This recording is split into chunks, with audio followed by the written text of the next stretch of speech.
Welcome to Chitra talkies. நம்ம இன்றைக்கி இந்த வீடியோவில் ஒரு டேஸ்ட்டான பன்னீர் வெஜிடபிள் புலாவ் எப்படி உதிரி உதிரியாக செய்கிறது அப்படின்னு பார்க்க போகிறோம். அதுக்கு முன்னாடி இது வரைக்கும் என் சேனலை சப்ஸ்கிரைப் பண்ணாதவங்க சப்ஸ்கிரைப் பண்ணிக்கோங்க. இந்த வீடியோ ஸ்கிப் பண்ணாமல் முழுசாக பார்த்துட்டு லைக் பண்ணி கமெண்ட் பண்ணி ஷேர் பண்ணுங்கள். இப்போ அதை எப்படி செய்கிறோன்னு பார்ப்போம். அதுக்கு ஒரு பாத்திரத்தில் 2 ஸ்பூன் நெய் 2 ஸ்பூன் எண்ணெய் விட்டு சூடானதும் கொஞ்சம் கறி மசால் பட்டை, கிராம்பு, ஏலக்காய், கல்பாசி, ஸ்டார் பட்டை, 2 பிரிஞ்சி இலை எல்லாத்தையும் போட்டு மிதமான சூட்டில் பொரிக்கணும்.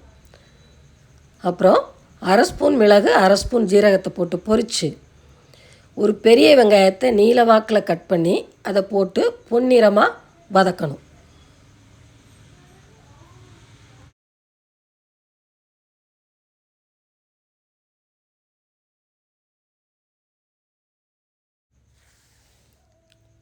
அப்புறம் இந்த அளவு பூண்டு, நல்லா பொடியாக கட் பண்ண பூண்டு, அதை போட்டு நல்லா செவக்க வறுக்கணும்.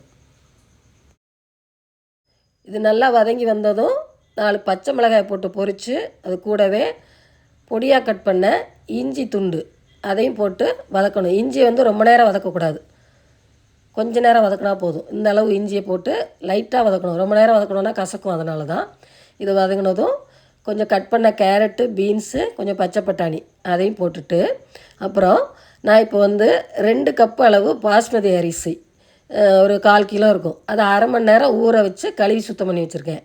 அந்த அரிசி இது கூட போட்டு 1 டம்ளர் அரிசிக்கு 2.5 டம்ளர் தண்ணி வீதம் 5 டம்ளர் நான் தண்ணி சேர்க்குறேன். இப்போது இது கூட காரத்துக்காக 1/2 ஸ்பூன் மிளகாய் பொடி, 1/4 ஸ்பூன் மஞ்சப்பொடி, இந்த புலாவுக்கு தேவையான அளவு உப்பு, இது எல்லாத்தையும் போட்டு நான் இப்போ விசில் போட்டு வேக வைக்க போகிறதில்ல, மூடி வச்சு தான் வேக வைக்க போகிறேன். அதுக்கு தான் தண்ணி ஜாஸ்தி போட்டேன். விசில் போட்டு குக்கரில் வேக வைக்கணும்னா 1க்கு 1.5 தண்ணி விட்டால் போதும்.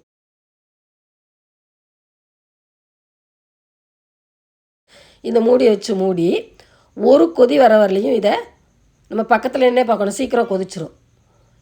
இந்த மாதிரி ஒரு கொதி வந்ததும் அடுப்பை குறைச்சி வச்சு ஒரு 10லேருந்து 12 நிமிஷம் அதை வேக வைக்கணும். அது வெந்துகிட்டு இருக்கிறப்போ நம்ம அடுத்தது கொஞ்சம் நான் இப்போ ஒரு 100 கிராம் அளவு பன்னீர் எடுத்துருக்கேன். அதுக்கு 1/2 ஸ்பூன் மிளகாய் பொடி, கொஞ்சமாக உப்பு போட்டு லைட்டாக பெசரி விட்டு ஒரு 2 நிமிஷம் கழித்து ஒரு பாத்திரத்தில் 1 ஸ்பூன் நெய் விட்டு சூடானதும் கொஞ்சம் முந்திரி பருப்பை நல்லா செவக்க வறுத்து எடுத்து வச்சுக்கணும்.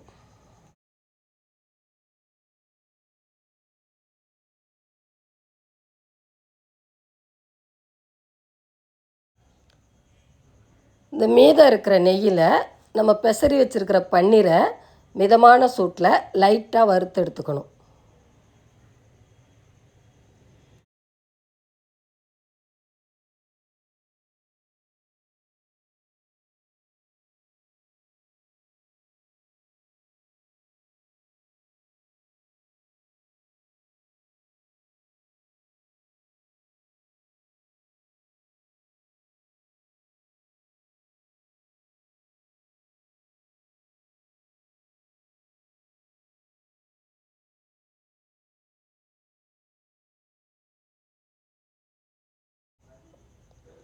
ஒரு 10-12 நிமிஷம் கழித்து ஓப்பன் பண்ணோன்னா இந்த மாதிரி இருக்கும். இந்த ஸ்டேஜில் நம்ம கொஞ்சமாக நறுக்கின கொத்தமல்லி தழை, கொஞ்சம் புதினா, நம்ம வறுத்து வச்சுருக்கிற முந்திரி பருப்பு, பொரித்து வச்சுருக்கிற பன்னீர், இது எல்லாத்தையும் அது கூட போட்டு சாதம் உடையாமல் லைட்டாக கிளறி விடணும்.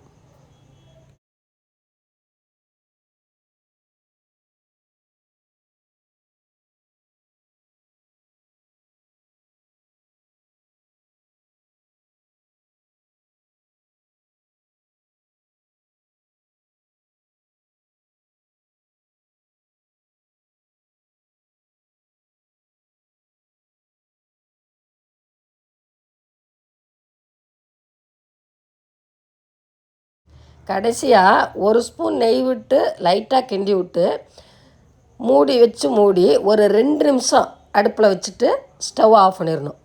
அவ்வளோதான், சூப்பரான உதிரியான பன்னீர் புலாவ் தயார். செஞ்சு பாருங்கள், சாப்பிட்டு பாருங்கள். நன்றி.